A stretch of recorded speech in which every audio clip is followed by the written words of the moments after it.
Hello students, আজি ক্লাছত আমি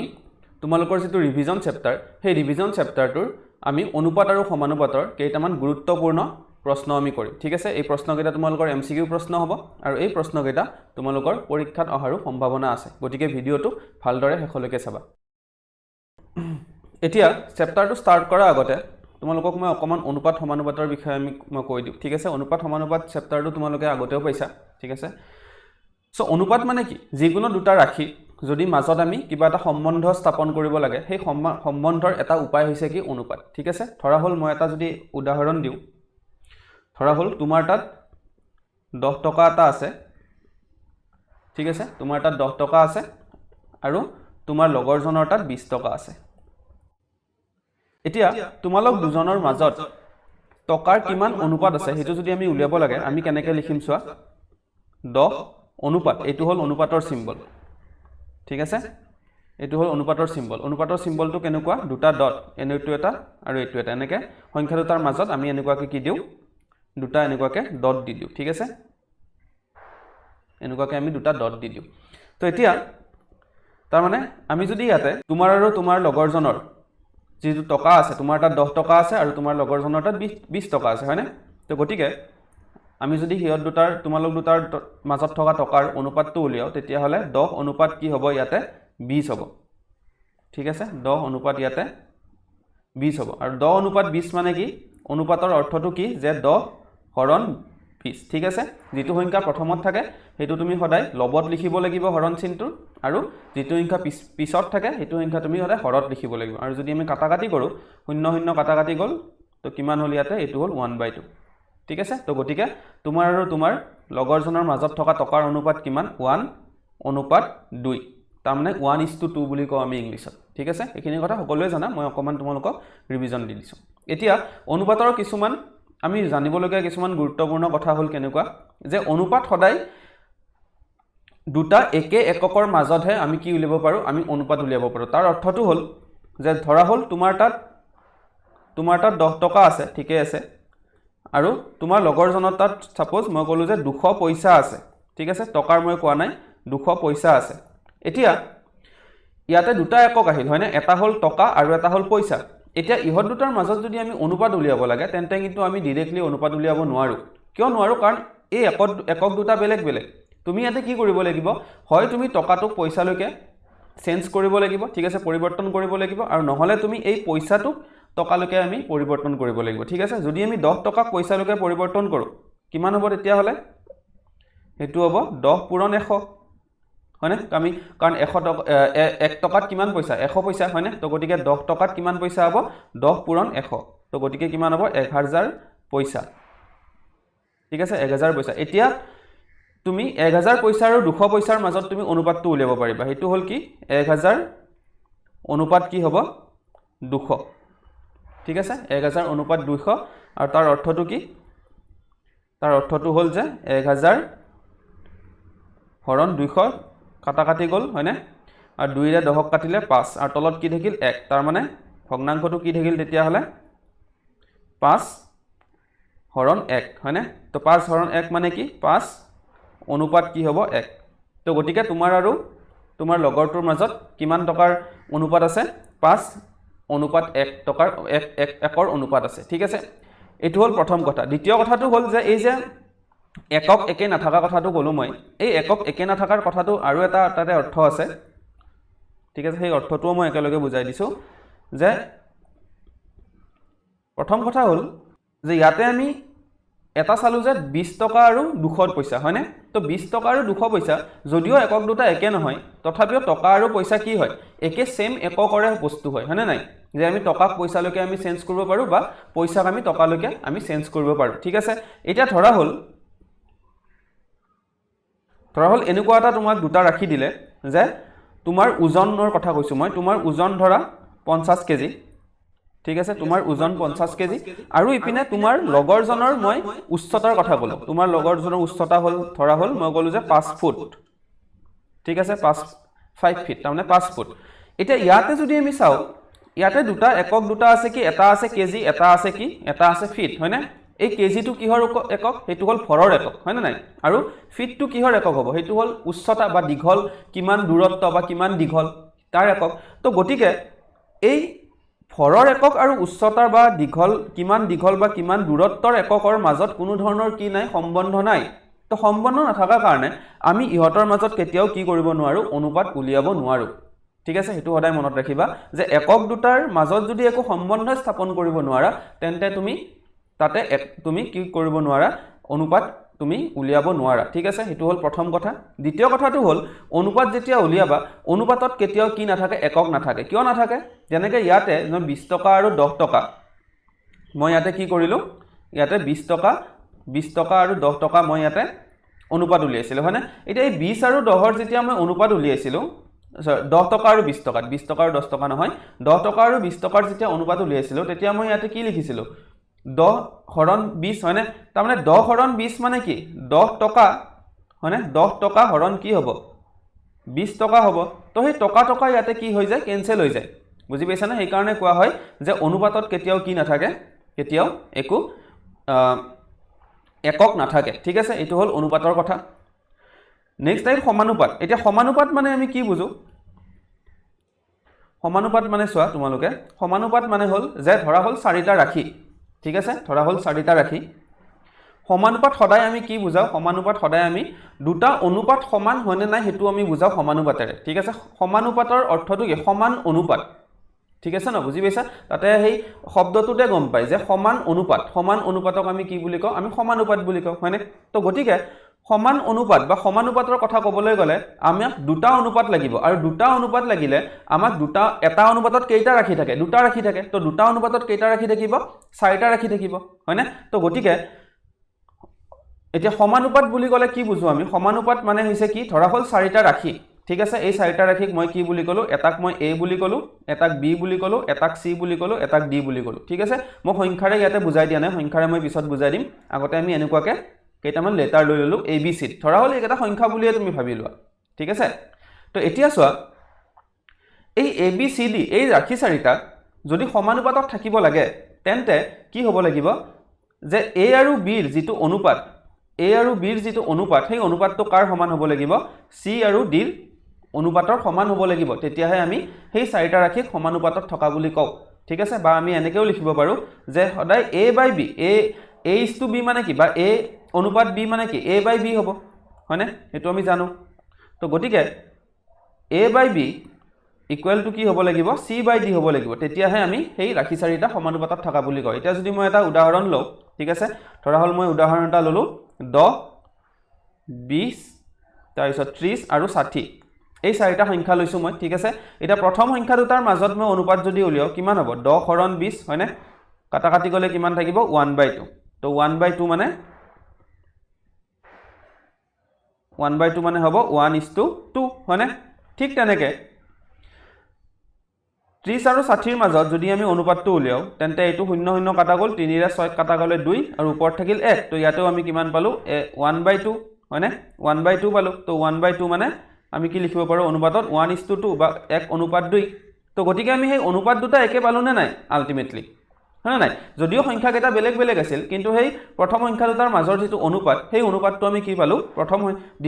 তৃতীয় আৰু চতুৰ্থ সংখ্যা দুটাৰ মাজৰ অনুপাতৰ আমি সমান পালো তো গতিকে আমি ক'ব পাৰো যে এই সংখ্যা কেইটা কিহত আছে সমানুপাতত আছে এইটো আমি সমানুপাত মানে আমি ক'ব পাৰো ঠিক আছে এতিয়া তাৰ পিছত আহিল কি তাৰ পিছত আহিল আৰু এটা কনসেপ্ট তোমালোকৰ আছে হেতু হৈছে কি প্ৰত্যক্ষ সমানুপাত আৰু এটা আছে কি পৰোক্ষ সমানুপাত হয়নে তো প্ৰত্যক্ষ সমানুপাত মানে কি প্ৰত্যক্ষ সমানুপাত মানে এনেকুৱা যে ধৰা হ'ল এটা ৰাখি ঠিক আছে এটা ৰাখি ধৰা হ'ল সেই ৰাখিটোক মই ধৰা এনে a বুলি ক'লো ঠিক আছে a এটা ৰাখি আৰু এটা b ৰাখি ঠিক আছে এটা a ৰাখি আৰু এটা b ৰাখি এতিয়া সেই a আৰু b ৰাখি দুটাৰ মাজত বা a আৰু b ৰাখি দুটা প্ৰত্যক্ষ সমানুপাতত থাকিব কেতিয়া যদিহে a ৰ মান বাঢ়ে তেতিয়া হলে b ৰ মানো যদি বাঢ়ে ঠিক আছে এটা নিৰ্দিষ্ট অনুপাতত a ৰ মান বাঢ়ি গৈছে আৰু লগালগ সেই অনুপাতটোতে ঠিক আছে সেই নিৰ্দিষ্ট অনুপাতটোতে যিটো নিৰ্দিষ্ট অনুপাতত a ৰ মান বাঢ়িছে সেই নিৰ্দিষ্ট অনুপাতটোতে যদি b ৰ মানো বাঢ়ি যায় তেতিয়া হলে a আৰু b আমি কি বুলি কওঁ আমি প্ৰত্যক্ষ সমানুপাতত থকা বুলি কওঁ প্ৰত্যক্ষ মানে হল এটা যদি বাঢ়িছে তেন্তে আনটোও বাঢ়িব ঠিক আছে এটা যদি কমিছে তেন্তে আনটোও কমিব বুজি পাইছা ঠিক আছে ধৰা হল মই এটা উদাহৰণ দিলো যে 1 কেজি আলুৰ দাম ঠিক আছে 1 কেজি আলুৰ দাম মই কলো ধৰা 20 টকা ঠিক আছে 1 কেজি আলুৰ দাম যদি 20 টকা হয় তেন্তে আমি যদি তাৰ পৰা উলিয়াব লাগে যে 5 কেজি আলুৰ দাম কিমান ঠিক আছে ইয়াতে দুটা ৰাখি আছে কি ৰাখি এটা হল আলুৰ ওজন হয়নে আলুৰ ওজন হল তোমাৰ 1 কেজি আৰু 5 কেজি আৰু এটা হল কি আছে আলুৰ দাম ঠিক আছে এতিয়া ওজন 1 কেজি থাকোতে 1 কেজিৰ আলুৰ দাম কিমান 20 টকা ইয়াতে ওজনটো 1 কেজিৰ পৰা 5 কেজি হৈ গল ঠিক আছে মন কৰিবা যে 1 কেজিৰ পৰা ইয়াতে কি হৈ গল ওজনটো 5 কেজি হৈ গল তাৰ মানে ওজনটো বাঢ়িল হয়নে এটা ওজন বাঢ়াৰ লগে লগে এটা টকাটো কি হ'ব ইয়াতে বাঢ়িব হয়নে 1 কেজিৰ দাম যদি 20 টকা হয় তেন্তে নিশ্চয়কৈ 5 কেজিৰ দাম তাতকৈ 20 টকাতকৈ বেছি হ'ব কিমান হ'ব আমি কি কৰিম 20 দি যদি 5ক পূৰণ কৰি দিও কিমান হ'ব 100 টকা হ'ব হয় নাই তো গতিকে আমি দেখা পালো যে ইয়াতে ওজন বাঢ়াৰ লগে লগে দামও বাঢ়ি গল ঠিক আছে দুটা ৰাখি ওজন আৰু দাম হয়নে তো ওজন বাঢ়াৰ লগে লগে দামও বাঢ়ি গল তাৰ মানে আমি ক'ব পাৰো যে কি ইয়াতে এই ৰাখি দুটা কিহত আছে সমান প্ৰত্যক্ষ সমানুপাতত আছে বুলি আমি ক'ব পাৰো ঠিক আছে বুজি পাইছা এতিয়া চোৱা এতিয়া আমি এনেকুৱা ধৰণৰ কিছুমান আমি প্ৰশ্ন কৰিব লাগিব ঠিক আছে এতিয়া দুটা ৰাখি যদি সমানুপাতত প্ৰত্যক্ষ সমানুপাতত থকা বুলি কয় তেতিয়া হলে কি হয় চাবা যে এতিয়া চোৱা প্ৰথমতে আমি এই ৰাখি দুটা আমি কেজি আৰু টকাৰ আমি কথা কলো হয় নাই যে ওজন আৰু টকাৰ কথা আমি কলো ঠিক আছে তো ওজনত আমি কি পালো দুটা মান পাইছো হয় নাই ওজনক আমি দুটা মান পাইছো এটা পাইছো 1 কেজি আৰু এটা পাইছো আমি 5 কেজি ঠিক তেনেকৈ টকাটো আমি দুটা মান পালো এটা পালো 20 কেজি আৰু এটা পালো কিমান 100 কেজি ঠিক আছে তো গটিকে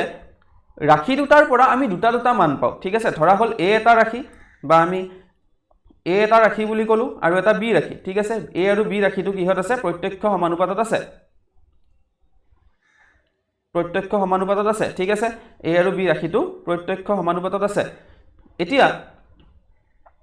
a আৰু b ৰাখিটো যদি প্ৰত্যক্ষ সমানুপাতত থাকে তেন্তে a ৰ আমি দুটা মান পাও হয়নে নাই a ৰ আমি ধৰা হল দুটা মান পালো কি বুলি এটা হল পালো a1 বুলি কলো মই আৰু এটাক কলো মই a2 ঠিক আছে বুজি পালা যেনেকৈ ইয়াতে ওজনক আমি দুটা ওজন পাই গৈছিলো হয় নাই এটা ওজনক আমি 1 কেজি লৈছিলো এটা 5 কেজি লৈছিলো হয় না 5 কেজি লৈছিলো তো গটিকে ইয়াতো আমি এক আমি কি ললো আমি a1 আৰু a2 বুলি আমি দুটা মান ললো a আৰু ঠিক তেনেকৈ b ৰো আমি কি ললো b1 আৰু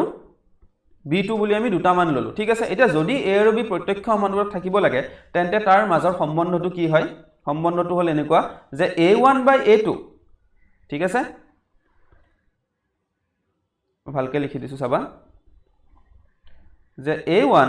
by a2 ইকুৱেল টু কি হ'ব লাগে সদায় b1 by b2 হ'ব লাগে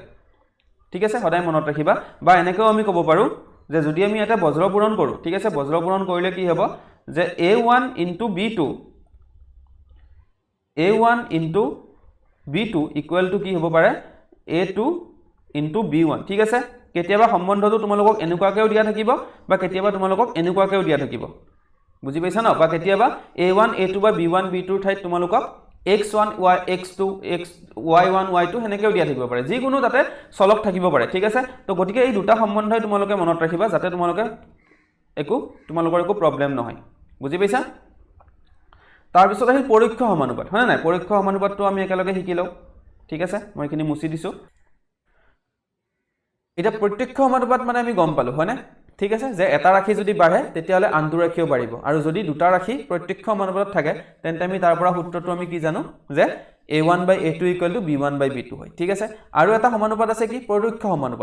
সমানুপাত মানে কি হয় পৰোক্ষ সমানুপাতৰ অৰ্থটো হল যে যদি এটা ৰাখি বাঢ়ি যায় তেন্তে আনটো ৰাখি কি হ'ব কমি যাব বা এটা ৰাখি যদি কমি যায় তেতিয়ালে আনটো ৰাখি কি হ'ব বাঢ়ি যাব ঠিক আছে বুজি পাইছা তো গটিকে ধৰা হল দুটা ৰাখি আমি ললো দুটা ৰাখি ললো a আৰু b ঠিক আছে a আৰু b আমি দুটা ৰাখি ললো এতিয়া সেই a আৰু b ৰাখিটো যদি a ৰাখিটো যদি বাঢ়ি যায় তেন্তে b ৰাখিটো কি হ'ব কমি যাব বা যদি সেই a ৰাখিটো কমি যায় তেন্তে b ৰাখিটো বাঢ়ি যাব তেন্তে আমি কি ক'ব পাৰো যে সেই ৰাখি দুটা আমি পৰোক্ষ সমানুপাতত থকা বুলি ক'ব পাৰো ঠিক আছে আৰু সেই যেটো বাঢ়া বা কমা হেতু সদায় কি হ'ব লাগিব হেতু সদায় এটা নিৰ্দিষ্ট অনুপাতত বাঢ়া বা কমা হ'ব লাগিব তাৰ মানে a যেটো অনুপাতত বাঢ়ি যায় সেই অনুপাতটোতে সেই নিৰ্দিষ্ট অনুপাতটোতে b কমিব লাগিব ঠিক আছে তেতিয়াহে আমি সেই ৰাখি দুটাক আমি পৰোক্ষ সমানুপাতত থকা বুলি কওঁ ঠিক আছে বুজি পাইছা আমি এটা উদাহৰণ লওঁ ঠিক আছে ধৰা হ'ল এটা কাম কৰিবৰ কাৰণে যিকোনো এটা কাম ঠিক আছে ঘৰ এটাই বনাব লাগে ঠিক আছে এটা ঘৰ বনাবৰ কাৰণে ধৰা 10 জন মানুহ আহিছে ঠিক আছে 10 জন মানুহ তুমি লৈছা ঠিক আছে আৰু 10 জন মানুহে সেই ঘৰটো বনাব পাৰে 30 দিনত ঠিক আছে ঘৰটো বনাব পাৰে কিমান দিনত 30 দিনত সেই 10 জন মানুহে ঘৰটো বনাব পাৰে ঠিক আছে বুজি পাইছা এতিয়া যদি তোমাক 30 দিনৰ ঠাইত কম টাইমত যদি ঘৰটো লাগে ধৰা তোমাক তুমি ভাবিলা যে নাই মোক 30 দিন নহয় মোক 15 দিনৰ ভিতৰত ঘৰটো লাগিব ঠিক আছে তাৰ মানে তোমাৰ এবাৰ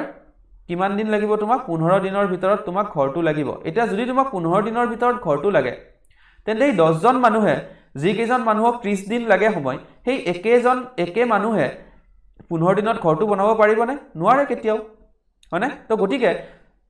যদি তোমাক 15 দিনত ঘৰটো লাগে তেন্তে তুমি মানুহৰ সংখ্যা বঢ়াব লাগিব হয়নে ধৰা হ'ল তুমি মানুহৰ সংখ্যা কিমান কৰিলা 20 জন কৰিলা ঠিক আছে তো গতিকে ইয়াতে যদি চোৱা তুমি ইয়াতে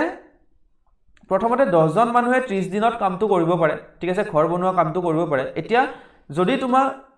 দিনৰ সংখ্যা যদি কমি যায় তেন্তে ইপিনে মানুহৰ সংখ্যা কি হ'ব বাঢ়ি যাব বুজি পাইছানে দিনৰ সংখ্যা কমি যোৱা মানে ইপিনে চোৱা মানুহৰ সংখ্যা বাঢ়ি গ'ল বুজি পাইছানে নাই ঠিক আছে তো গতিকে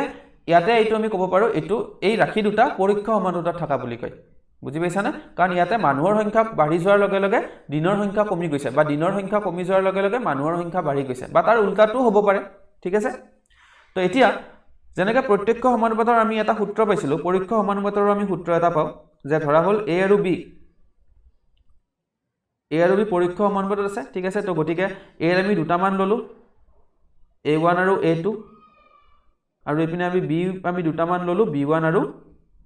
b2 ঠিক আছে তেন্তে ইহঁতৰ মাজত সূত্ৰটো বা সম্বন্ধটো কেনেকুৱা হ'ব চাবা যে a1 into b1 equal to সদায় কি হয় a2 into b2 হয় ঠিক আছে এই সূত্ৰটো ভালকে মনত ৰাখিবা যে a1 into b1 equal to কি হয় a2 into b2 হয় বা সূত্ৰটো বেলেগকেও থাকিব পাৰে যে ধৰা এনেকুৱাকৈ হ'ব পাৰে যে যদি আমি a2 লেফট হ্যান্ড সাইড লৈ আনো তেন্তে এইটো কি হৈ যাব a1 by a2 হৈ যাব হয়নে কাৰণ a2 পূৰণ হৈ আছিল ৰাইট হ্যান্ড সাইডত লেফট হ্যান্ড সাইড লৈ আনিলে পূৰণ হৈ যাব ইকুৱেল টু ইপিনে যদি b2 আগৰ পৰা আছিল হয়নে b1ক যদি মই তলত মানে ৰাইট হ্যান্ড সাইড লৈ আনো কি হ'ব হৰণ হ'ব তো গতিকে সূত্ৰটো এনেকুৱা হ'ব পাৰে যে a1 by a2 equal to b2 by b1 ঠিক আছে এই দুটাৰ ভিতৰত যিকোনো এটা সূত্ৰ থাকিব পাৰে তো সেই সূত্ৰৰ যি তোমালোকে যাতে কনফিউজন নোহোৱা সেই কাৰণে মই দুটাই তোমালোকক শিকাই দিছো ঠিক আছে যে হয় পূৰণত থাকিব নহলে এনেকুৱা হৰণত থাকিব আৰু এই সূত্ৰ দুটাৰ ভিতৰত যিকোনো এটা সূত্ৰ তুমি ব্যৱহাৰ কৰিলে তোমালোকে পৰোক্ষ সমানুপাতৰ প্ৰশ্ন কৰিব পাৰা ঠিক তেনেকৈ প্ৰত্যক্ষ সমানুপাতৰো মই দুটা সূত্ৰ দেখাই দিছো ঠিক আছে সেই একে সূত্ৰ হয় কিন্তু বেলেগ বেলেগ ধৰণে উপস্থাপন কৰিব পাৰে ঠিক আছে তো হেতু কাৰণে মই দুটা সূত্ৰ তোমালোকক উপস্থাপন কৰি দেখাই দিছো ওকে তো এতিয়া আমি প্ৰশ্নখিনি কৰিম কি প্ৰশ্ন আমি লৈ আনিছো ঠিক আছে সেইখিনি আমি প্ৰশ্নখিনি কৰিম এতিয়া এটা প্ৰথম প্ৰশ্নটো চোৱা কি দি আছে যে তলৰ কোনবোৰ সংখ্যা ক্ৰমে সমানুপাতত থাকিব ঠিক আছে প্ৰশ্নটো দিছে আমাক যে তলৰ কোনবোৰ সংখ্যা ক্ৰমে সমানুপাতত থাকিব ঠিক আছে ইয়াতে চাৰিটা অপচন দিছে হয়নে এই চাৰিটা অপচনৰ ভিতৰত আমি কেনেকৈ চাম প্ৰথম অপচনটো যদি চাও কি আছে 2,6,6,8 হয়নে তো আমি কি কৰিব লাগিব প্ৰথমতে আমি 2 আৰু 6 ৰ অনুপাত লম আমি ইয়াতে প্ৰথমতে কি ল'ব লাগিব 2 আৰু 6 ৰ অনুপাত লম হয় না 2 আৰু 6 ৰ অনুপাত ললে কাটাকাটি কৰিলে কিমান হ'ব 1 আৰু তলত 3 তো গতিকে এইটো হ'ব কিমান 1/3 ঠিক তেনেকৈ যদি মই ইয়াতে 6 আৰু 8 ৰ অনুপাত লও 6 আৰু 8 ৰ অনুপাত ললে কিমান হ'ব ইয়াতে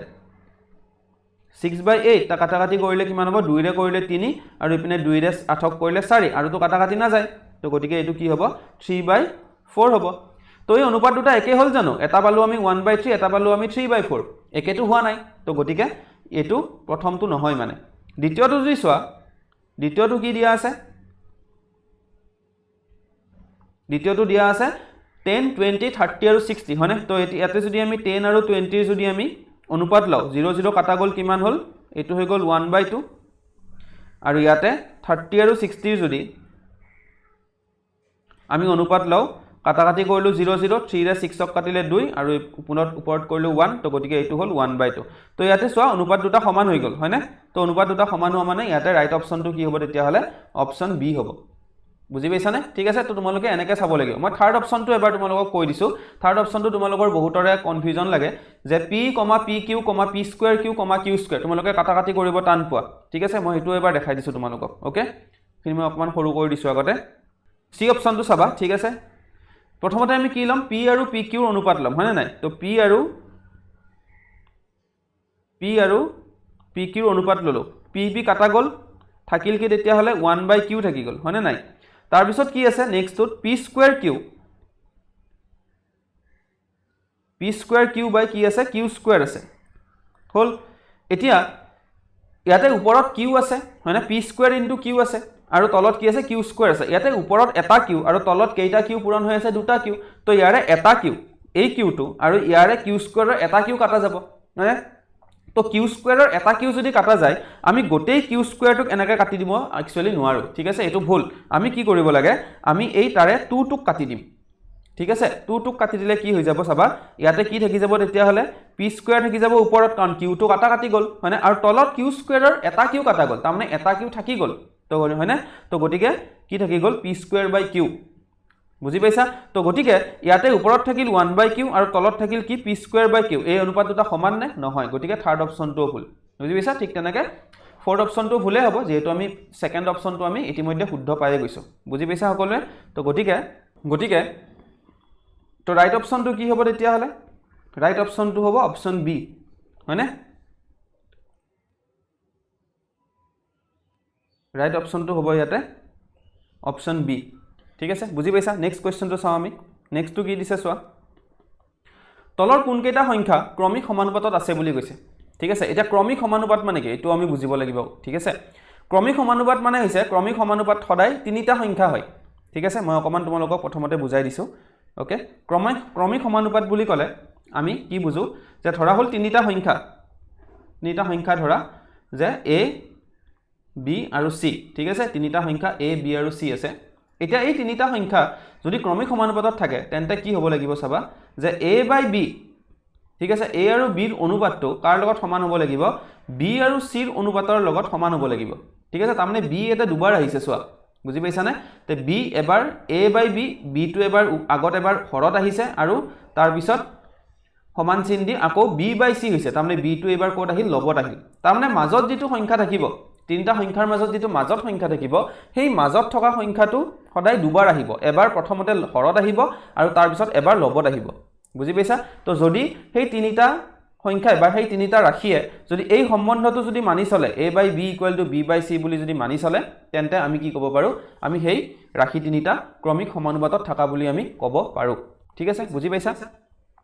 ওকে এতিয়া প্ৰশ্নটো আমি চাও প্ৰশ্নটো আমাক দিছে যে তলৰ কোনকেইটা সংখ্যা ক্ৰমিক সমানুপাতত আছে অপচন এ দিছে 2,8,32 অপচন বি দিছে 4,16,32 অপচন সি দিছে 3,9,36 আৰু অপচন ডি দিছে যে ওপৰৰ এটাও নহয় ঠিক আছে এতিয়া আমি প্ৰথমতে চাও অপচন এ টো 2,8,32 2,8,32 যদি আমি লিখিব লাগে সম্বন্ধটো লিখিব লাগিলে কেনেকৈ লিখিম আমি যে 2/8 ইকুৱেল টু কিমান হ'ব কাটাকাটি কৰিলে 1/4 হ'ব মানে আৰু নেক্সট আমি কি লিখিব লাগিব 8/32 লিখিব লাগিব হয়নে নাই 8/32 ঠিক আছে এই সংখ্যাটো মাজৰ সংখ্যাটোক আমি দুবাৰ আনিব লাগিব তো 8/32 যদি আমি কাটাকাটি কৰো 8/32 1 বাৰ এবাৰ আৰু ওপৰত মানে 8/32 4 বাৰ আৰু ওপৰত এবাৰ ঠিক আছে তাৰ মানে এটো হ'ল 1/4 তো ইয়াতে অনুপাত দুটা সমান হ'ল নে 1/4 পালো ইয়াতে 1/4 পালো তো গতিকে ৰাইট অপচন কি হ'ব তেতিয়াহ'লে অপচন এ হ'ব বুজি পাইছানে ঠিক আছে মই বাকি কেইটা আৰু এটা দেখাই দিছো বাৰু অপচন বি টো মই দেখাই দিছো এটো হ'ল অপচন এ অপচন বি টো দেখাই দিছো ইয়াতে যে 4,16,32 এটা 4 আৰু 16 ৰ যদি মই প্ৰথমতে আমি অনুপাতটো ললো 4 দি 16 ক কাটিলে 4 বাৰ আৰু ইয়াতে এবাৰ থাকিল তাৰমানে এটো হ'ল 1/4 ঠিক আছে আৰু ইয়াতে ইফালে নেক্সট আমি কি লম 16/32 লম হয় না নাই 16 দি 32 ক কাটিলে দুবাৰ যাব আৰু ওপৰত এবাৰ থাকিল তো এটো অনুপাতটো কিমান থাকিল 1/2 থাকিল হয়নে তো এই অনুপাত দুটা সমান হ'ল নে 1/2 আৰু 1/4 আৰু 1/2 সমান নহল হয় না নাই তো গতিকে আমি কি ক'ব পাৰো যে অপচন বি টো ফুল ঠিক তেনেকৈ অপচন সি টো ইয়াতে ফুলে হ'ব বুজি পাইছা তো ইয়াতে ৰাইট অপচন কি তেতিয়া হলে অপচন এ আমাৰ ৰাইট আনসাৰ ঠিক আছে বুজি পাইছা সকলোৱে নেক্সট কোৱেশ্চনটো চাও আমি নেক্সটটো কি দিছে চোৱা যে যদি p প্ৰত্যক্ষ সমানুপাত q এটা এই যে এনেকে সিম্বলটো দিছে আমাক যে p এনেকুৱা এটা সিম্বল দিছে আৰু q দিছে এই সিম্বলটোৰ মিনিং কি এই সিম্বলটোৰ মিনিং হল প্ৰত্যক্ষ সমানুপাত ঠিক আছে বা আমি ইংলিশত কি বুলি কও আমি ডাইৰেক্টলি প্ৰপৰ্শনেল বুলি কও ঠিক আছে যে যদি p আৰু q প্ৰত্যক্ষ সমানুপাতত থাকে আৰু p = 6 হলে q ৰ মান যদি 30 হয় এতিয়া p ৰ মান 2 হলে q ৰ মান কিমান হেতু দিছে ঠিক আছে বুজি পাইছা এতিয়া p আৰু q যদি প্ৰত্যক্ষ সমানুপাতত থাকিব লাগে তেন্তে p ৰ মান বাঢ়িলে p যদি বাঢ়ে ইয়াতে p বাঢ়িলে q বাঢ়িব আৰু যদি p কমে তেতিয়া হলে q কমিব হয় না প্ৰত্যক্ষ সমানুপাতৰ হেতুৱে অৰ্থ ঠিক আছে এতিয়া যেহেতু আমি এটা দুটা ৰাখি পাইছো হয়নে p আৰু q ঠিক আছে মই আগতেও কৈছো যে যি দুটা ৰাখি থাকে সেই ৰাখি দুটাৰ পৰা আমি দুটা মান ল'ব লাগে তো গটিকে p ৰ আমি দুটা মান ললো p1 আৰু ইপিনে p2 ঠিক তেনেকৈ q ৰ আমি দুটা মান ললো q1 আৰু ইপিনে q2 ঠিক আছে এটা ইয়াতে প্ৰথমতে কৈছে যে p6 হলে q কিমান হয় 30 হয় ঠিক আছে p6 হলে মানে কি যে ইয়াতে p1 ৰ মান 6 p ৰ যে আমি দুটা মান লৈছো তাৰে p ৰ এটা মান কিমান 6 তাৰমানে p1 = আমি কিমান ল'ব পাৰো 6 বুলি ল'ব পাৰো বুজি পাইছা p ৰ মান আমি p1 ৰ মান আমি 6 বুলি ল'ব পাৰো তেন্তে q1 কিমান হ'ব q1 হ'ব ইয়াতে কিমান q1 হ'ব ইয়াতে 30 ঠিক আছে q1 হ'ব 30 ঠিক তেনেকে p2 যদি কিমান হয় p2 যদি 2 হয় মানে p ৰ মান যদি 2 বুলি কৈছে তো p2 2 হ'ব তেন্তে q2 ৰ মান আমাক সুধিছে ইয়াতে বুজি পাইছা তো আমি সম্বন্ধটো ব্যৱহাৰ কৰিম প্ৰত্যক্ষ সমানুপাত হলে কি হয় যে p1 / p2 = কি হ'ব q1 / q2 হয় নাই তো গতিকে তাৰ পৰা কি হ'ব p1 ৰ মান আমি ললো p1 ৰ মান আমি 6 / p2 ৰ মান আমি 2 ললো = q1 ৰ মান আমি জানো 30 বুলি আৰু তলত q2 আছে ঠিক আছে তো বজ্ৰ পূৰণ কৰো 6 * q2 = কিমান হ'ব 2 * 30 বুজি পাইছা তো মই ইপিনে কৰি দিছো তাৰ পৰা যদি q2 ৰ মান উলিয়াব লাগে আমি কিমান হ'ব এতে 2 * 30 / কিমান হ'ব 6 হ'ব হয়নে তো 6 এৰে 30 কাটিলে কিমান হ'ব 5 তো গটিকে q2 ৰ মান আমি কিমান পালো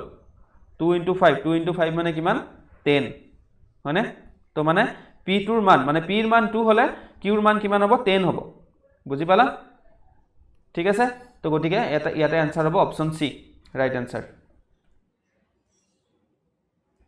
ঠিক আছে অপচন সি হ'ব এটো অপচন এ নহয় দে অপচন সি মই এটা লিখি দিছো ৰবা অপচন সি ঠিক আছে অপচন সি 10 নেক্সট প্ৰশ্নটো চাও আমি নেক্সট কি দিছে চোৱা 4 কেজি আলুৰ মূল্য 60 টকা হলে 12 কেজি আৰু আলুৰ মূল্য কিমান ঠিক আছে এতিয়া এই প্ৰশ্নটো চোৱা এই প্ৰশ্নটো প্ৰত্যক্ষ সমানুপাতৰ নে পৰোক্ষ সমানুপাতৰ তোমালোকে নিজে কোৱাচোন এইটো প্ৰত্যক্ষ সমানুপাতৰ প্ৰশ্ন হয় না নাই কিয় কাৰণ ইয়াতে আমাক কি দিছে প্ৰথমতে 4 কেজিৰ আলুৰ মূল্য কথা কৈছে আৰু 4 কেজিৰ আলুৰ মূল্য 60 টকা হলে 12 কেজিৰ আলুৰ মূল্য কিমান তাৰ মানে ইয়াতে কেজি কি হৈছে কেজিটো বাঢ়িছে হয় না নাই কেজিটো বাঢ়িছে 4 কেজিৰ পৰা 12 কেজি হৈছে তেন্তে মূল্য কি হ'ব মূল্য বাঢ়িব মানে 4 কেজিৰ মান যিমান বা 4 কেজিৰ মূল্য যিমান তাতকৈ 12 কেজিৰ মূল্য বেছি হ'ব তো গটিকে আমি ক'ব পাৰো যে এইটো কি এইটো প্ৰত্যক্ষ সমানুপাতৰ অংক ঠিক আছে এটা প্ৰত্যক্ষ সমানুপাত হলে আমি এইটো এনেকে আগৰ এই সূত্ৰটোত লিখিব পাৰো ঠিক আছে ইয়াতে আমাক দুটা ৰাখি দিয়া আছে ঠিক আছে এই 4 কেজিটোক যদি আমি a বুলি ভাবো বা আমি দুটা বস্তু দিয়া আছে এটা হল ওজন আৰু এটা হল মূল্য ঠিক আছে সেই ৰাখি দুটাক যদি আমি দুটা ৰাখি বুলি ভাবো a আৰু b বুলি তেন্তে তাৰ দুটা মান ঠিক আছে দুটা মান হলে কি হ'ব a1 a2 আৰু ইপিনে b1 b2 ঠিক আছে তো এতিয়া তাৰ মানে সম্বন্ধটো কি যে a1 / a2 = কিমান হ'ব লাগে b1 / b2 হ'ব লাগে হয়নে তো গটিকে a1 ৰ মান কিমান 4 কেজি তাৰ মানে 4 ঠিক আছে ইউনিট লিখিব নালাগে ইপিনে a2 কি হ'ব a2 হল তাৰ ওজনৰ সেকেন্ড মানটো দ্বিতীয় মানটো কিমান 12 কেজি তাৰ মানে a2 ৰ মান কিমান হ'ব 12 ইপিনে b1 ৰ মান কিমান b1 ক b ক আমি কিহেদি লৈছো কিহক আমি b লৈছো মূল্যক আমি b লৈছো হয়নে তো b1 ৰ মান কিমান হ'ব 60 আৰু b2 ৰ মান আমি নাজানো তো b2 হিচাপে থাকিল তো বজ্ৰ পূৰণ কৰিলে কিমান হ'ব 4 * b2 = কিমান হ'ব 12 * 60 তাৰ পৰা b2 ৰ মান কিমান হৈ যাব এইটো 12 * 60/4 তো 4 এদি কাটিলে এইটো 3 হয়নে নাই তো গতিকে বিটোৰ মান কিমান হ'ব 180 হ'ব বুজি পাইছা তো অপচন সি ইয়াতে ৰাইট এনসাৰ এটা এই প্ৰশ্নটো তোমালোকে ঐকিক নিয়মতো কৰিব পাৰা ঠিক আছে ঐকিক নিয়মত কেনেকৈ কৰিব পাৰা হেতু মই এবাৰ তোমালোকক দেখাই দিছো ঐকিক নিয়মটো তোমালোকে জানাই আগৰ পৰাই মই তথাপিও এবাৰ তোমালোকক দেখাই দিছো চাবা যে আমাক কি দিছে ইয়াতে আমাক 4 কেজি আৰু আলুৰ মূল্য কিমান 60 টকা বুলি কৈছে হয়নে নাই হয়নে এটা 4 কেজিৰ পৰা ঐকিক নিয়ম মানে কি আমি প্ৰথমতে 1 কেজিৰ উলাই ল'ব লাগিব ঠিক আছে তো গতি 1 কেজি আলুৰ মূল্য কিমান হ'ব 60/4 টকা ঠিক আছে হৰণটো আমি নকৰো পিছত কৰিম আমাক উলিয়াব কিহৰ দিছে আমাক উলিয়াব দিছে 12 কেজি তো গতিকে আমি লিখিম এটাকে 12 কেজিৰ কিমান হ'ব 12 কেজিৰ হ'ব ইয়াতে 60/4 * 12 হয়নে তো কাটাকাটি কৰিলে 4 * 12 কিমান বাৰ 3 বাৰ তো 60 পূৰণ 3 কিমান হ'ব 180 টকা ঠিক আছে তোমালোকে এনেকৈ উলাব পাৰা বা তোমালোকে এইটো নিয়মটো তোমালোকে উলিয়াব পাৰা ঠিক আছে যেটো নিয়মে তোমালোকে ইচ্ছা কৰা ঠিক আছে আলটিমেটলি এনসাৰটো তোমালোকে সেম পাবা ওকে নেক্সট প্ৰশ্নটোত যাও আমি নেক্সটটো চোৱা কি দিছে যে তলৰ খালি ঠাই y মান কিমান আমাক সুধিছে ঠিক আছে এতিয়া ইয়াতে এখন তালিকা দিছে দেখিছা তোমালোকে এই তালিকাখনৰ পৰা আমাক ইয়াতে সেই লাষ্টত y মানটো চোৱা এডাল ড্যাশ এডাল দিয়া আছে মানে এইটো ঠিক আছে এইটো এটা ড্যাশ এডাল দিয়া আছে তো সেই খালি ঠাইটো আমাক পূৰণ কৰিব দিছে ঠিক আছে কৰিম কেনেকৈ সেই মানখিনি চোৱা প্ৰথমতে x ৰ মানখিনি চোৱা প্ৰথমতে ইয়াতে কি হৈছে 1 ৰ পৰা 2 হৈছে 2 ৰ পৰা 4 হৈছে আৰু 4 ৰ পৰা 8 হৈছে ঠিক আছে এটা ক্ৰমত হলনি হৈ আছে হয়নে নাই কোনটো ক্ৰমত যে একক যদি 2 ৰে পূৰণ কৰা তেন্তে 2 পাবা 2 ক যদি 2 ৰে পূৰণ কৰা 4 পাবা আৰু 4 ক যদি 2 ৰে পূৰণ কৰা 8 পাবা হয়নে তাৰ মানে প্ৰত্যেকবাৰে তাৰ আগৰ সংখ্যাটোৰ লগত যদি আমি 2 2 2 2 পূৰণ কৰি যাও তেন্তে তাৰ পিছৰ সংখ্যাটো পাই থাকিম হয়নে নাই 8 ৰ পিছৰ সংখ্যাটো কি হ'ব বাৰু 8 পূৰণ 2 কিমান হ'ব 16 হ'ব যদি ইয়াতে মান দিয়া থাকিলে ঠিক আছে ওকে এতিয়া y মানটো যদি চোৱা তোমালোকে 32 ৰ পৰা কি হ'ল 32 ৰ পৰা 16 হ'ল আৰু 16 ৰ পৰা 8 হ'ল ঠিক আছে y মানটো কমি গৈ আছে x ৰ মান বাঢ়ি গৈ আছে y মানটো কমি গৈ আছে কোনটো ক্ৰমত কমি গৈ আছে হেতু চোৱা ইয়াতে 2 2 কি হৈ আছিল পূৰণ হৈ গৈ আছিল ইয়াতে 2 2 কি হৈ আছে হৰণ হৈ গৈ আছে কাৰণ 32 ৰ পৰা যেতিয়া 16 হ'ব কেনেকৈ হ'ল 32 ক 2 ৰে হৰণ কৰিলে 16 হয় বা 16 ক 2 ৰে হৰণ কৰিলে কিমান হ'ব 2 ৰে হৰণ কৰিলে 8 হ'ব ঠিক তেনেকৈ 8 ক কি আমি কিহেদি হৰণ কৰিব লাগিব তেতিয়া হলে নেক্সট সংখ্যাটো পাবৰ কাৰণে আমি 2 ৰে হৰণ কৰিব লাগিব হয়নে নাই তো গতিকে 8 হৰণ 2 কিমান হ'ব তেতিয়া হলে 4 তো y সেই মানটো কিমান হ'ব অপচন সি 4 বুজি পাইছা সকলোৱে ঠিক আছে তো এনেকুৱাকৈ আমি উলিয়াব পাৰো ঠিক আছে আৰু এই অংকটো কিহৰ অংক বাৰু এইটো প্ৰত্যক্ষ সমানুপাত নে পৰোক্ষ সমানুপাত এইটো পৰোক্ষ সমানুপাত হয়নে কাৰণ x ৰ মান বাঢ়ি গৈছে আৰু y ৰ মান এটা নিৰ্দিষ্ট অনুপাতত চোৱা কমি গৈছে ঠিক আছে তো এইটোক আমি পৰোক্ষ সমানুপাত বুলি কওঁ এনেকুৱা ধৰণৰ প্ৰশ্ন নেক্সট প্ৰশ্নটো চাও আমি চোৱা 12 জন মানুহে 8 দিনত এটা পুখুৰী খনন কৰিব পাৰে এতিয়া কিমান জন মানুহে 6 দিনত সেই পুখুৰী খনন কৰিব পাৰিব ঠিক আছে তো প্ৰশ্নটো ভালকৈ চাবা যে 12 জন মানুহে যদি 8 দিনত পুখুৰী এটা খনন কৰিব পাৰে ঠিক আছে মই লিখি দিছো ইয়াতে যে 12 জনে কিমান দিনত পাৰে 8 দিনত ঠিক আছে আমাক কি সুধিছে যে 6 দিনত যদি পুখুৰীটো খনন কৰিব লাগে তেন্তে কিমান জন মানুহ লাগিব ঠিক আছে এতিয়া যদি মানুহৰ সংখ্যা ইয়াতে যদি দিনৰ সংখ্যা কমি যায় প্ৰথমতে 8 দিন আছিল ঠিক আছে প্ৰথমতে 8 দিন আছিল তাৰ পিছত 6 দিন হ'ল যদি সেই একে পুখুৰীটো খনন কৰিবৰ কাৰণে আগতে 12 জন মানুহে যদি 8 দিনত কৰিব পাৰিছিল তেন্তে ইয়াতে যদি দিনৰ সংখ্যা কমি যায় মানে দিনৰ পুখুৰীটো খনন কৰিবৰ কাৰণে যদি মাত্ৰ 6 দিন লাগে তেন্তে মানুহৰ সংখ্যা কি হ'ব লাগিব ইয়াতে বাঢ়িব লাগিব হয় না কোনো এটা কাম কৰিবৰ কাৰণে যদি সেই নিৰ্দিষ্ট কামটো কৰিবৰ কাৰণে যদি ধৰা হ'ল যে নিৰ্দিষ্ট সময়ত নিৰ্দিষ্ট মানুহ লাগে তেন্তে যদি সেই কামটো নিৰ্দিষ্ট সময়তকৈ যদি কম সময়ত যদি কৰি উলিয়াব লাগে তেন্তে তাত মানুহৰ সংখ্যা বাঢ়িব লাগিব হয় নাই ঠিক আছে কৰ্মীৰ সংখ্যা বাঢ়িব লাগিব তো মানুহৰ সংখ্যা বাঢ়িলেহে তাতে সেই কামটো আমি সোনকালে কৰিব পাৰিম ঠিক আছে তো গতিকে এই অংকটো যদি চোৱা এই অংকটো কোনটো সমানুপাতৰ হয় এটো পৰোক্ষ সমানুপাত কিয় চোৱা কাৰণ ইয়াতে প্ৰথমতে 8 দিন কৈছে তাৰ পিছত 6 দিনত কিমান জন মানুহে কৰিব পাৰিব খুদিছে হয় নাই 6 দিনত ঠিক আছে তো 8 ৰ পৰা 6 দিন হ'ল তাৰ মানে দিনৰ সংখ্যাটো কমি গ'ল ইপিনে কিন্তু তেতিয়া মানুহৰ সংখ্যাটো কি হ'ব মানুহৰ সংখ্যাটো কিন্তু ইপিনে বাঢ়ি যাব হয়নে দিনৰ সংখ্যাটো ইপিনে কমি আহিল মানুহৰ সংখ্যাটো তেতিয়া কি হ'ব বাঢ়ি যাব বুজি পাইছা ঠিক আছে তো গতিকে এই অংকটো আমি পৰীক্ষা সমানুপাততো কৰিব পাৰো বা তোমালোকে যদি ইচ্ছা কৰা ঐকিক নিয়মতো কৰিব পাৰা ঠিক আছে পৰীক্ষা সমানুপাতত কেনেকৈ কৰিবা সেইটো মই দেখাই দিছো কাৰণ পৰীক্ষা সমানুপাতত কৰিলে তোমালোকে পটককৈ কৰিব পাৰিবা ঠিক আছে জাস্ট ফৰ্মুলাটো মনত ৰাখিলে হ'ল এই ফৰ্মুলাটোৰ মতে কৰি দিলে হ'ল ওকে চাবা মই এখিনি মুছি দিছো ঠিক আছে এতিয়া 12 জন মানুহে ঠিক আছে এই 12 জন মানুহে ইয়াতে দুটা ৰাখি আছে হয়নে মানুহ আৰু কি দিন মানে মানুহ আৰু দিন মানুহক যদি মই এটা ৰাখি বুলি ভাবিলো সেই ৰাখিটোৰ কি হ'ব দুটা মান হ'ব ঠিক আছে তো গতিকে 12 জন মানুহে হেতুক মই a বুলি যদি ভাবিলো মানুহক যদি মই a বুলি ভাবিলো আৰু দিন যদি মই b বুলি ভাবিলো ঠিক আছে মই এটা লিখি দিছো যে মানুহৰ যেটো সংখ্যা হেতু মই a বুলি ভাবিলো তেন্তে ইপিনে দিনৰ সংখ্যা মই যদি ভাবো b বুলি তেন্তে ইয়াতে দুটা মান আহিব হয় না নাই a1 আৰু a2 তো a1 ৰ মান কিমান হ'ব ইয়াতে প্ৰথমতে কিমান জন মানুহ দিয়া আছে 12 জন মানুহ হয় না নাই 12 জন মানুহ ঠিক আছে a1 ৰ মান কিমান ইয়াতে 12 ঠিক আছে আৰু ইপিনে b1 ৰ মান কিমান b1 ৰ মান হ'ব কিমান দিনত খনন কৰিব পাৰে 8 দিনত ঠিক আছে তাৰ পিছত a2 ৰ মান আমাক দিছে জানো a2 ৰ মান দিয়া নাই হয়নে কাৰণ কিমান জন মানুহে এটো খনন কৰিব পাৰিব খুদিছে তো a2 ৰ মান আমি নাজানো আৰু ইপিনে b2 ৰ মান আমি কিমান বুলি জানো 6 দিন বুলি জানো ওকে এতিয়া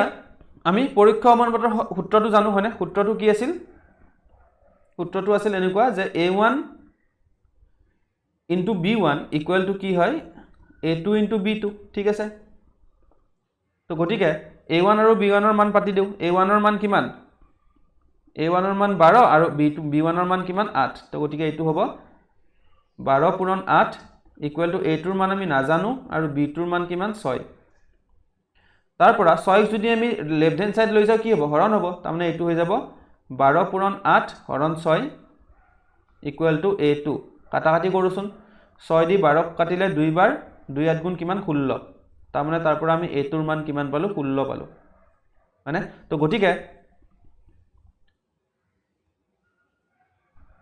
গটিকে চোৱা যেতিয়া মানুহৰ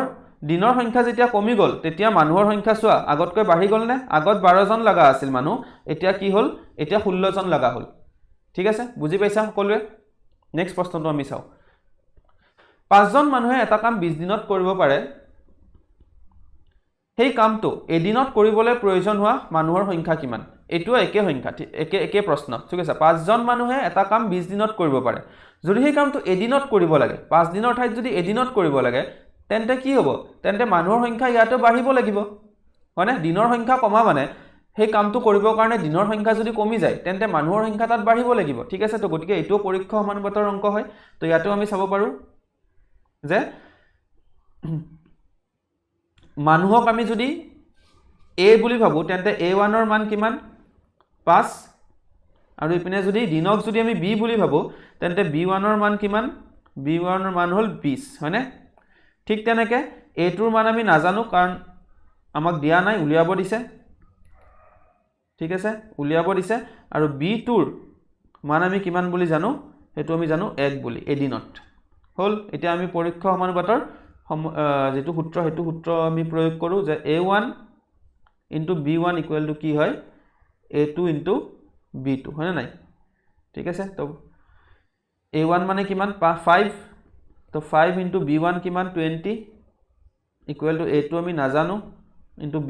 b2 কিমান 1 তো 5 into 20 মানে 100 আৰু a2 into 1 মানে কিমান হ'ব a2 এ হ'ব ঠিক আছে তাৰ মানে a2 ৰ মান আমি কিমান পালো ইয়াতে 100 পালো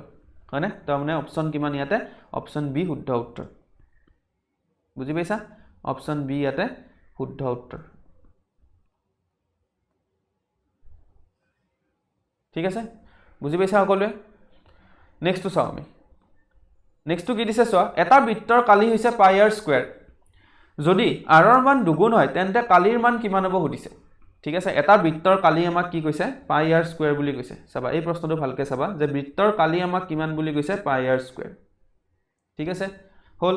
এটা বৃত্ত এটা ঠিক আছে মই এনে এটা বৃত্ত হাতে দি আকিছো ঠিক আছে এটো এটা বৃত্ত এই বৃত্তটো কেতিয়া ডাঙৰ হয় বা বৃত্ত এটা কেতিয়া সৰু হয় যিমানে তাৰ ব্যাসাৰ্ধ কি হ'ব ব্যাসাৰ্ধ ডাঙৰ হ'ব সিমানে বৃত্তটো ডাঙৰ হ'ব আৰু বৃত্তটো ডাঙৰ হোৱা মানে তাৰ কালিও বেছি হৈ যাব হয় না নাই ঠিক আছে এই বৃত্তটো যদি ডাঙৰ হ'ব লাগে তেন্তে তাৰ কি হ'ব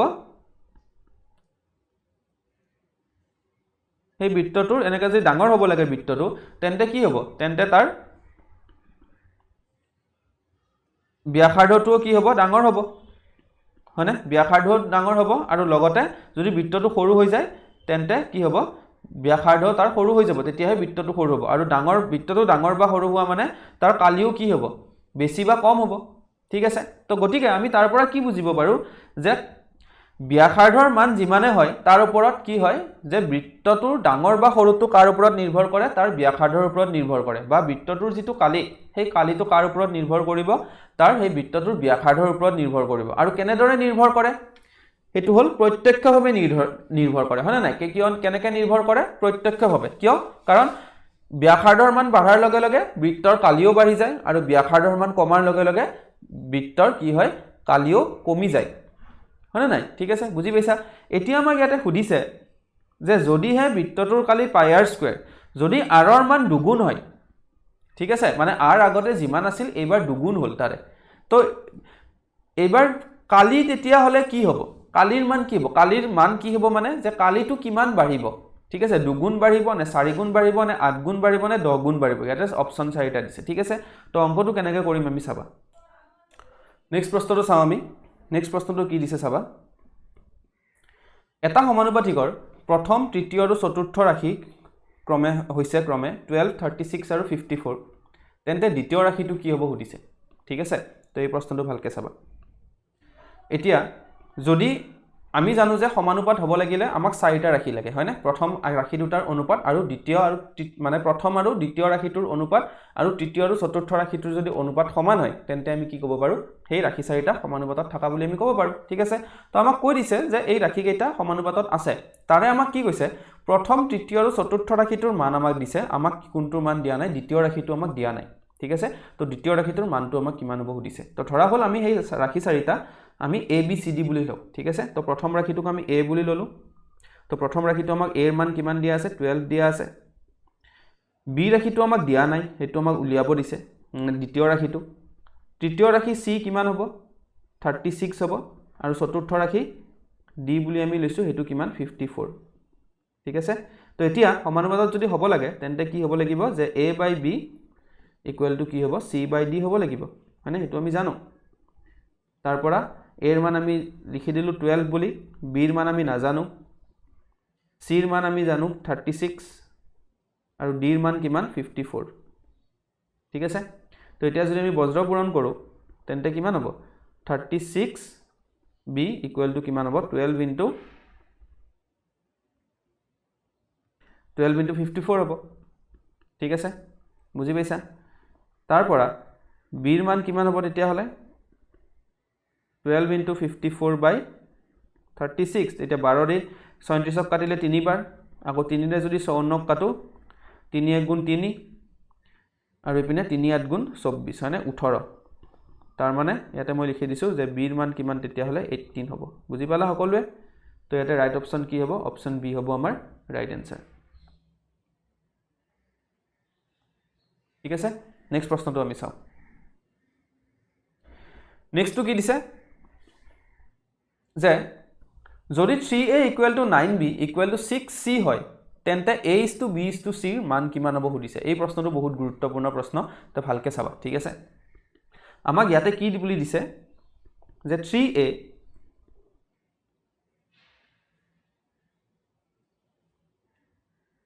3a equal to আমাক কি দিছে 9b equal to আমাক কিমান বুলি দিছে 6c বুলি দিছে ঠিক আছে এইখিনি আমাক দিয়া আছে হয়নে 3a equal to 9b equal to 6c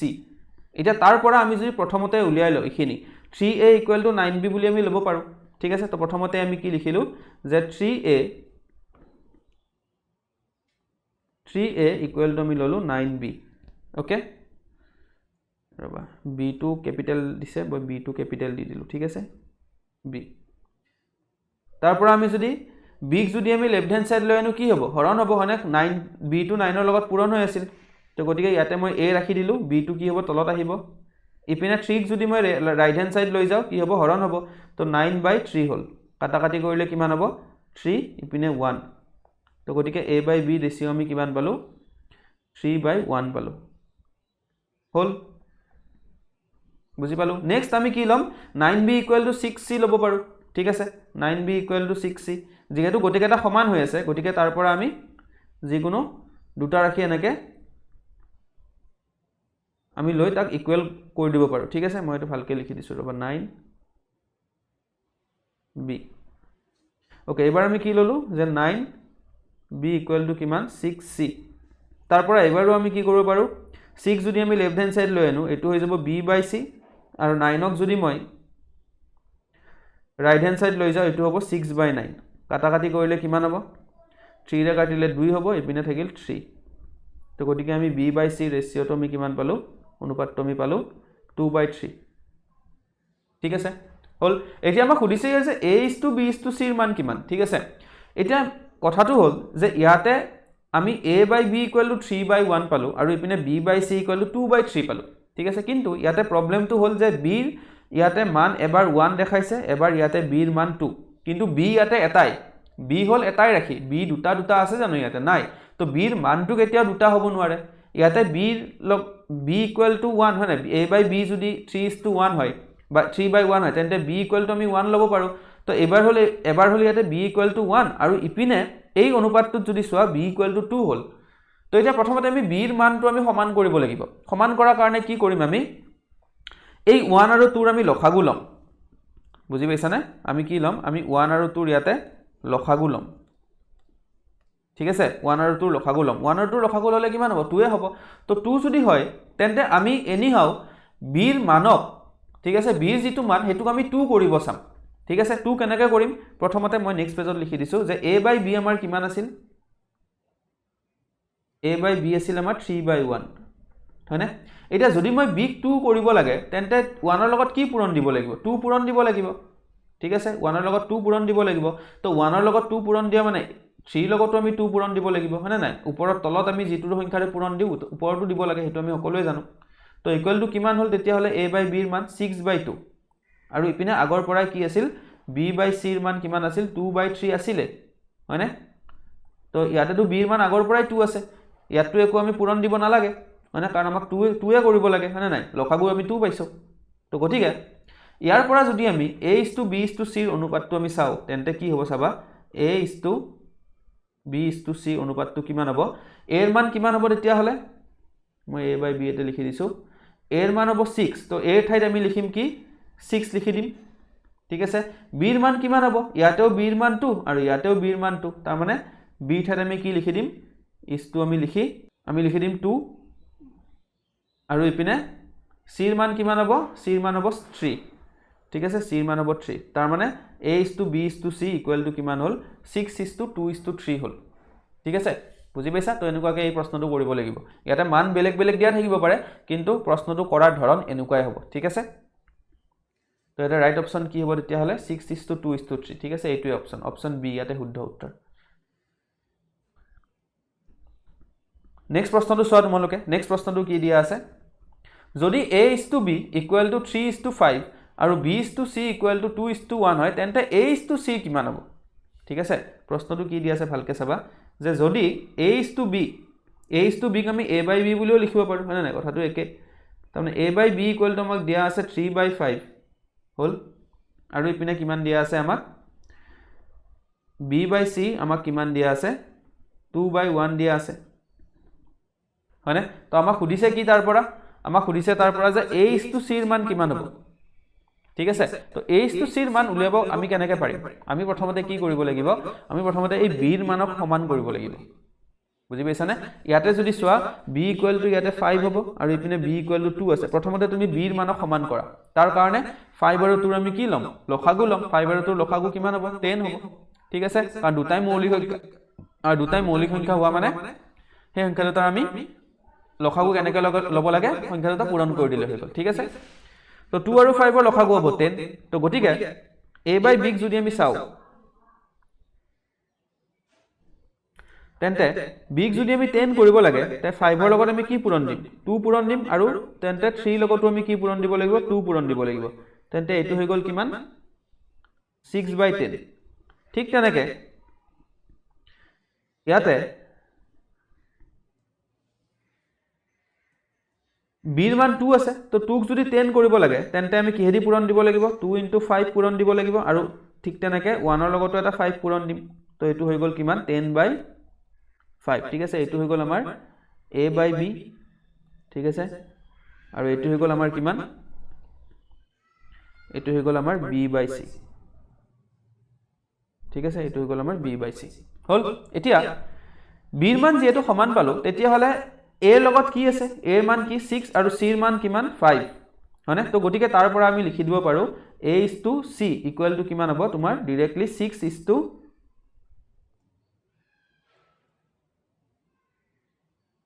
6:5 হ'ব তাৰ পৰা আমি লিখি দিব পাৰো কিন্তু বিৰ মান যদি সমান নকৰা তেন্তে কিন্তু তুমি লিখিব নোৱাৰা প্ৰথমতে তুমি বিৰ মানটো সমান কৰি লবা কৰিহে তাৰ পিছত তুমি a ৰ লগত যি থাকে 6 আৰু ইপিনে c ৰ লগত যি থাকে 5 তো গতিকে a * c কিমান হ'ব 6:5 হ'ব তো গতিকে এনসাৰ কি হ'ব তেতিয়া হলে অপচন সি আমাৰ